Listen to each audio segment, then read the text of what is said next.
Allmoxy has built-in helps on every page so that your customers never get stuck. So both the employee and customer side both have on-screen help. However, sometimes people ask about additional training or training outside of this, and it's a valid question. The short and simple answer is that you don't need to. That may sound short-sighted or reckless, but the reality is that we've been living in the internet economy for quite a few years now, and people are used to using the internet. Because we designed Allmoxy using all the right internet standards, the site's intuitive, and when people land on it, they know what to do. 10, 15, or 20 years ago, you may have had an issue with software and customers not knowing how to use it. That's before these standards really existed, and that's also when people weren't used to using software. Software has come a long way, and so have we. So please, don't think you need to do a big training course. Just unleash them on the site. And yeah, they might have a question or two, but you don't need to waste their time or yours training them on something they already know how to use. The second thing you might deal with right after launch is that you may have a few customers that just kind of refuse to use the system. That's bad for you because it just means more work. I've seen this over and over, and a pattern emerges every time. The first thing to understand is that there's probably an assumption being made. They may think it's too hard, or they may think that it'll take too long.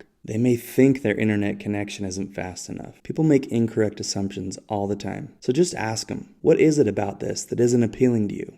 And then just work through that issue. Focus your conversation on the benefits they will get. Not having to call, not having to wait for a response. Being able to do things on their terms, on their time frame. Having information at their fingertips. Being able to process their jobs faster, so on and so forth. Just make sure they understand that this isn't just something that benefits you. They're going to get a lot out of this. The biggest mistake I think people make, especially early on, is they get a little bit of resistance. And that's just normal human behavior to resist change. And with that resistance, they back down. They get on board with the incorrect assumptions, and they empathize too much with that customer, missing all the efficiencies. And then they validate that customer. That customer doesn't use the site, and if they don't use the site in the first month or the second month, then why in the world would they use it later on? And just like that, they've created a whole bunch of work for themselves for the life of that customer. So take the lead on this. Know the efficiencies. Be firm. Your customers are going to use it and they're going to love it.